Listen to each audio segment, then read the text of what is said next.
In a time long forgotten, whispers of a legendary ring filled the air. The God Ring, bestowed upon King Solomon by the divine.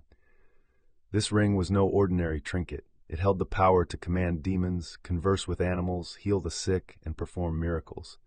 Solomon wielded this power to build a magnificent temple and maintain peace in his realm. But as time passed, the ring vanished, becoming a mere myth, a tale told in hushed tones through generations. In the remote outskirts of Ethiopia, we meet Tony, a teenager with a heart full of mischief yet burdened by the weight of his hardships. His stepmother, cold and uncaring, forced him into a life of servitude, making him fetch water from the village well, a task he despised.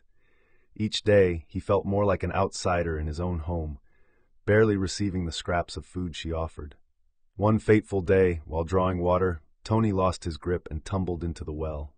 Panic surged as he fought to stay afloat, his desperate cries echoing in the stillness. Just as he felt the cold grip of despair, his fingers brushed against something hard, a small, glittering object lodged in the silt. With sheer determination, he grasped it. As he was pulled to safety by a passerby, Tony's gaze remained fixated on the ring, its ancient design mesmerizing him. Unbeknownst to him, this was the God Ring, a relic of unimaginable power. He slipped it onto his finger, unaware of the destiny that awaited him. Returning home late, Tony faced his stepmother's fury.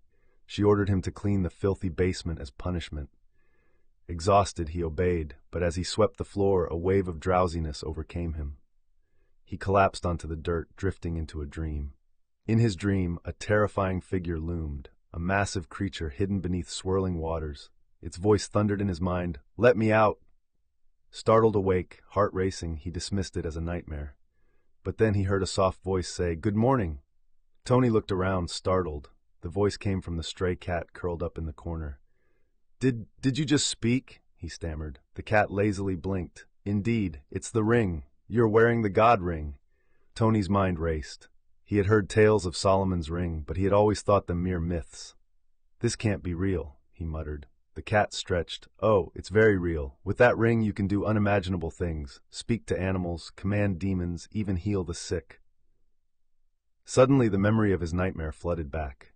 "In my dream I saw something, a monster." The cat's voice darkened. "That would be Leviathan, a demon bound by Solomon himself. You must never set it free." Overwhelmed by the weight of the ring, Tony resolved to change his fate. No longer would he be a servant. He packed his belongings, stole money from his stepmother, and fled to the city. There, he would forge a new life, a life where he could become more than a victim. He would become God Ring. In the city, Tony carved out a reputation as God Ring, using the ring's power to fight crime and cast out demons. People hailed him as a savior, showering him with gifts and gratitude. He even opened a sanctuary for the sick and cursed, offering healing and hope. One day, a girl named Penda entered his sanctuary.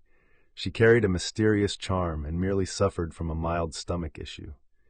Intrigued, Tony advised her to seek medical help, but felt drawn to her. Secretly, he followed her home, and soon they forged a deep friendship. Penda became the first person Tony trusted enough to reveal his secret. For a moment, it seemed everything was falling into place, but peace is often fleeting. During one of their outings, chaos erupted when an arrow shot through the air, aimed directly at Tony. Panic ensued as people screamed and fled. Grabbing Penda's hand, he bolted for the exit, but the attacker, a man dressed as the Red Hunter, pursued them relentlessly.